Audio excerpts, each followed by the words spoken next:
What is going on, guys? Welcome to Barrookie. In today's video we're going to talk about the #1 mistake that people make when they start their fitness journey. And yes, it's one I made myself.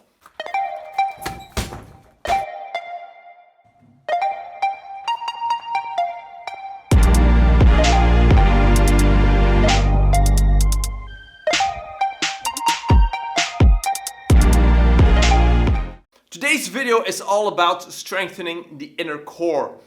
And before we dive into the hows, let's first talk about the why. So the inner core is not the rectus abdominis, so the six-pack that you see when people are shirtless, but it's actually the core that is protecting your spine. So that's the transfer abdominis, that's part of the lower back, the pelvic floor, and the diaphragm. And the diaphragm. So whether it is punching on the bag like this, or punching or boxing, we're going to use our legs to push into our body. And if our core isn't stable enough, we're going to push with our legs, and then we're going to hit a rubber, and then the force will not be transferred through your arm. If, however, your core is rigid and strong, if you push through your leg, that force will be generated through your core into your arm. And that's how you get a successful punch. Now, obviously, fitness is not all about punching. For example, for an overhead press, if our core isn't tight and isn't protecting, we're going to end up pushing from our lower back or end up being all over the place. But if we actually take a rigid core and be strong in our core and push from there, we're going to have a better overhead press. Same with the handstand. If you're not able to control your core, your handstand will be looking like a banana. It's more important to start with a strong core, and especially an inner core, and then work your way up to more advanced exercises, so you have a solid foundation to work with. It's way better than already having a heavy squat and realizing that you still lack core stability and core strength, and that you have to rebuild that first before you can relearn the squat. So I think we need to take things in the right order, and as a beginner this is very important information, because I was a culprit of just going into squats, going into handstands, and just neglecting the core. As a beginner, you want to take it slow. You want to learn how the body operates and how you can control certain things before you move on to those harder exercises. A group of exercises that I want to cover in today's video is Mc Gill 3, which is actually teaching you how to activate your inner core in order to protect your spine and in order to take your other calisthenics exercises or weightlifting exercises to the next level. So one of them is the curl up. So if I were to ask you to lay on your back, what you will find is that you will have a great gap underneath here. Now, what we want to control is to be able to contract our core and tilt our pelvis in order to actually completely cover up the floor underneath our back so our fingers can't get through. So you want to start by tilting your pelvis back, so shifting your hips, and then what you want to do is slowly lift your shoulders up. So it's not necessarily a crunch where you do this so your back gets on the floor. You want to tilt your pelvis, expand your belly, and make sure that you press against the floor. So this is a great exercise that you can do as a warm-up, just to engage that mind-muscle connection to activate your inner core.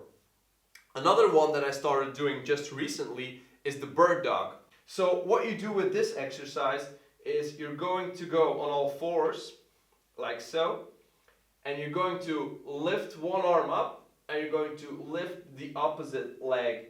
And what you're going to try and do is you try not to shift your hips or anything or stretch out, but you want to maintain the same position as you are here, and you want to go from there. Boom.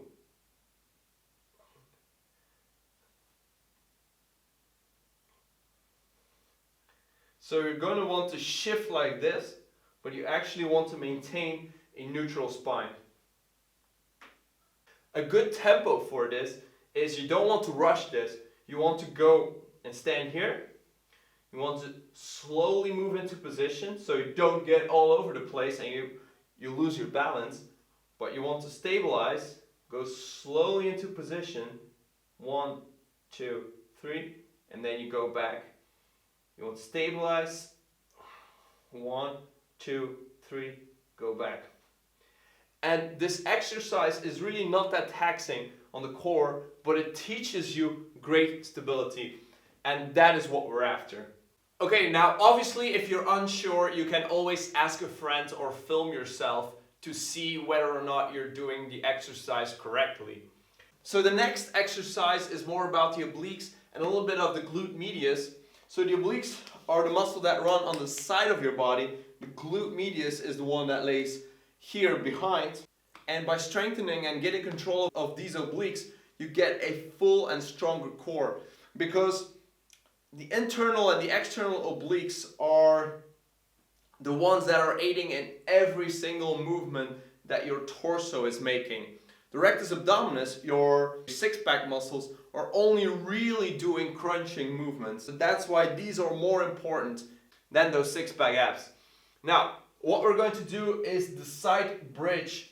Place your forearm on the ground and you want to have your shoulder on top of your elbow.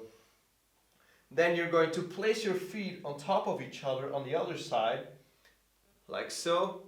Going to put your hand on your hip, going to sag, and go back up. Go down, and go back up. So what we want to focus on here is we want the ascent and the descent to be slow, so 1 or 2 counts, but we also want to hold it at the top so that we get that nice contraction and to get your core really stable. So obviously we have 2 sides, so we need to do both of them, but what we want to do is we go down, 1, 2, 1, 2, and we stay here for 2-3 seconds. 1, 2. All of these exercises, these 3 exercises, what they are really focusing on is stationary contraction and to be able to control your core when you're not moving. If you're doing exercises like push-ups, squats, all of that, your core is going to remain stable, so you don't want it to move, and that is why these exercises are so helpful for that. So I really recommend to do these exercises as a warm-up because they're not taxing at all and they help you gain control, which you can use later in your exercises. I also recommend just doing 2 sets of 10 repetitions. Just do them nice and controlled, and that's much better than trying to rush these exercises in and do like a shitload of sets. Just want to have them controlled and just want to have them done. That is the most important thing. I hope that you're going to take this message and don't neglect the inner core because it's so important. And those exercises aren't sexy, but they're so necessary in order to have a healthy fitness life for the rest of your life. So thanks so much for watching. I hope you liked this video. I hope you got something out of it. If you know a friend who is a beginner who can benefit from this video, please share it with him. And I guess I'll be seeing you all in the next video. Peace!